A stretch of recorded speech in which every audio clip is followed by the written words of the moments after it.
Des changements structurels ont accompagné la croissance économique de la Chine. Le 14e plan quinquennal de ce pays se concentre sur la qualité de développement plutôt que sur le rythme de la croissance. Justement, là, je crois qu'on peut véritablement parler d'une transformation de la quantité en qualité qui a lieu quand effectivement un pays peut se défendre de toute pression extérieure. Au bout d'un moment, s'il croît économiquement, après, il change même de nature. Donc, beaucoup de commentateurs en sont toujours à parler de la Chine comme atelier du monde, alors qu'en fait, c'est devenu un pôle d'excellence aujourd'hui. Et surtout, la Chine assure 30% de la production industrielle mondiale. Je crois que c'était 5% il y a encore 30 ans. Donc, c'est absolument gigantesque.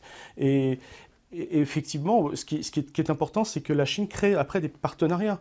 Parce que justement, il ne s'agit pas de créer un déséquilibre avec le monde, il s'agit aussi de permettre à ce que tout le monde profite aussi de cette croissance. Donc c'est pour ça que je trouve intéressant ce projet qui s'appelle la ceinture et la route, en fait, les nouvelles routes de la soie. Je crois qu'on est à près de 150 pays qui travaillent aujourd'hui avec la Chine. Les Chinois, ils proposent en fait une communauté de destin avec ce qu'on appelle le gagnant-gagnant. Donc effectivement, c'est du commerce. Les Chinois exportent des produits manufacturés, ils importent des matières premières et en échange, ils permettent de créer des infrastructures. Ça montre qu'en fait, cette croissance chinoise en fait, peut bénéficier au reste du monde si elle est pensée que justement sous ces formes comme ça d'une coopération globale.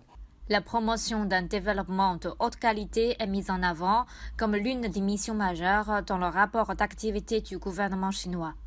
En favorisant l'innovation technologique, la Chine envisage également d'intensifier les efforts face au changement climatique. La Chine peut faire sa transition écologique. Parce que justement, on a les moyens techniques. Aujourd'hui, la Chine possède 60% des panneaux solaires, 50% des éoliennes sont produites en Chine. Je crois 99% des bus électriques sont produits en Chine. Par exemple, la Chine a lancé une immense opération de reboisement, c'est la plus importante de la planète. Donc justement, ce développement économique de la Chine, on voit bien déjà, ils ont aussi réduit leur émission il y avait un réel problème de particules toxiques à Pékin. Ça a été diminué, je crois, par deux en 5 ans.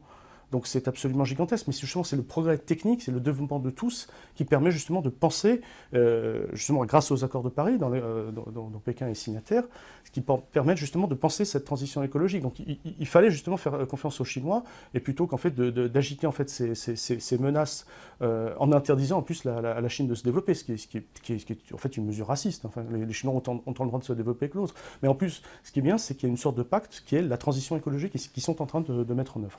La Chine a fixé l'objectif de croissance de son produit intérieur brut à environ 5,5% pour 2022.